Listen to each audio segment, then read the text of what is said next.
In July 2012, a 24-year-old woman named Cynthia Osokogu packed a bag, said goodbye to her family in Nasarawa State, and boarded a bus to Lagos. She was going to meet two men she had connected with on Facebook.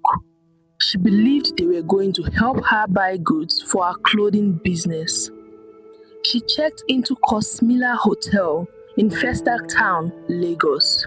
She texted her friends to say she had arrived safely.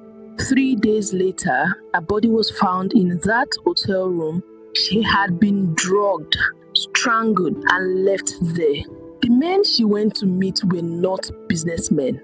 They were predators who had done this before, and they had been hunting women through social media for years.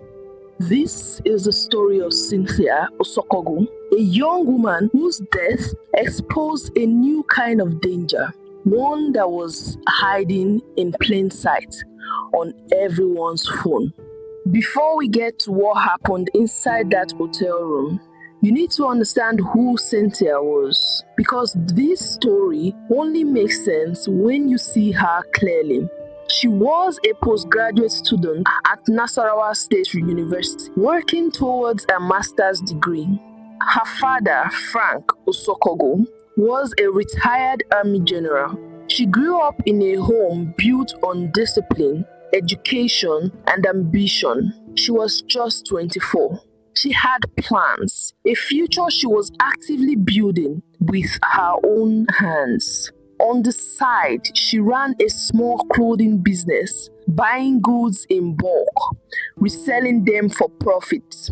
A smart common hustle for young Nigerians trying to create something real. She used Facebook the way millions of people did, to connect, to market, to find suppliers. And at that point, nothing about any of that felt dangerous. This is what makes this case so hard to sit with. Cynthia did not make an obviously dangerous decision. She was not careless. She was doing what young entrepreneurs do every single day. The men who targeted her knew that.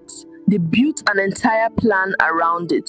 They weren't looking for victims. They were building on them. Their names were Nonso Ironosi and Ezekiel Mo, both in their early 20s, both living in Lagos, and both had been doing this for a while. They had a method, patient, deliberate, calculated. They searched Facebook for women running small businesses, specifically women who bought and resold goods, women who already had a reason to travel to Lagos, women who were already looking for suppliers.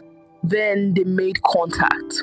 They did not rush. They spent days, sometimes weeks, building conversation, friendly messages, business talk, prices that sounded just attractive enough to be believable. By the time the invitation came, come to Lagos, let's close the deal in person, it did not feel like a risk. It felt like the next logical step. Cynthia connected with them in the weeks before July 2012. The conversations were about fabric, clothing, bulk pricing, nothing that raised a flag. But here's what she could not have known. She was not the first. Investigators would later uncover that at least one other woman had been lured to Lagos by one of these men before Cynthia. That women were assaulted and robbed. She survived, but she never reported it. The trap had already claimed someone, and it was still running. Cynthia had no way of knowing any of that. The trap looked exactly like an opportunity, so she packed her bag and she got on the bus. Cynthia arrived in Lagos in late July 2012. She checked into Cosmila Hotel in Festac Town alongside the two men she had come to meet. She sent messages home. She told the people who loved her that she had arrived safely. As far as anyone knew, the trip was going fine. It wasn't. Inside that hotel room, the men gave her a drink. She began to feel weak, disoriented, unable to move. The drink had been laced with rohypnol, a powerful sedative. It works fast. Within minutes, a person loses the ability to resist, to shout, to fight back. She could not call for help. They strangled her. Then they took her phone, took her valuables, checked out of the hotel, and walked back into the city like nothing had happened. Cynthia remained in that room. When hotel staff entered finally, they found her. She was only 24 years old. She had a dream. She had left home 3 days earlier with a bag full of plans. General Frank Osokogu received the news no parent should ever receive, and he refused to be silent. He called the police. He called the press. He applied relentless, sustained pressure until the Lagos State Police Command launched a forced investigation. In a country where cases involving young women can disappear into bureaucracy and silence, his persistence kept this one alive. Then investigators found their thread. The men had taken Cynthia's phone when they left the hotel. They thought it removed a piece of evidence. It didn't. Phone records do not disappear when a phone changes hands. Every call Cynthia made, every message she sent, every cell tower her phone connected to, all of it was sitting inside the mobile network, waiting. Investigators pulled her call history, identified the numbers she had been in contact with in the days before her death. Those numbers belonged to Nonso Ironosi and Ezekiel Monk.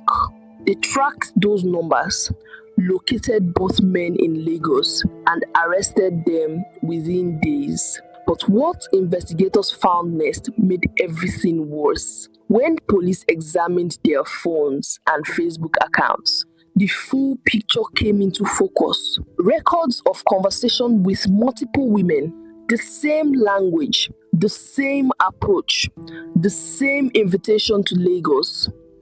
This was not a single crime. It was a system.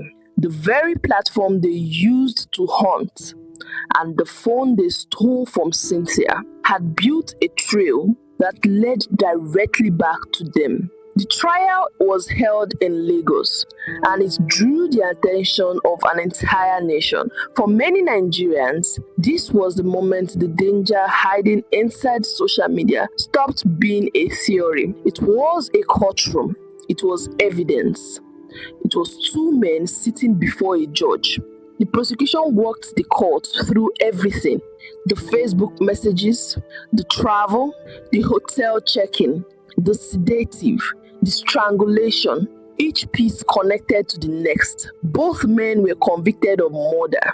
In 2013, Nonso Ironosi and Ezekiel Monk were sentenced to death by a Lagos High Court. The judge was clear. This was not a crime of impulse. It was calculated, premeditated, executed with patience, and it had been done before. General Osokogu did not celebrate. He sat with full weight of what justice actually costs. And then he kept moving. He spoke at forums. He gave interviews. He showed up wherever someone would listen. He wanted Cynthia's name to travel further than Akila's ever had. Her case reshaped conversations across Nigeria. Awareness campaigns grew. Law enforcement began treating social media predation as a serious organized threat. Universities warned students. Parents warned children. A name became a quiet lesson, passed from one person to another, long after the headlines faded.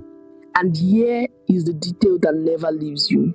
The men took her phone to silence her, but Cynthia's call records, her messages, her digital footprint, the trace she left simply by living her life, were what made certain they could not escape. She could not speak anymore, but the evidence spoke for her. Cynthia Osokogu left home with a bag and a plan.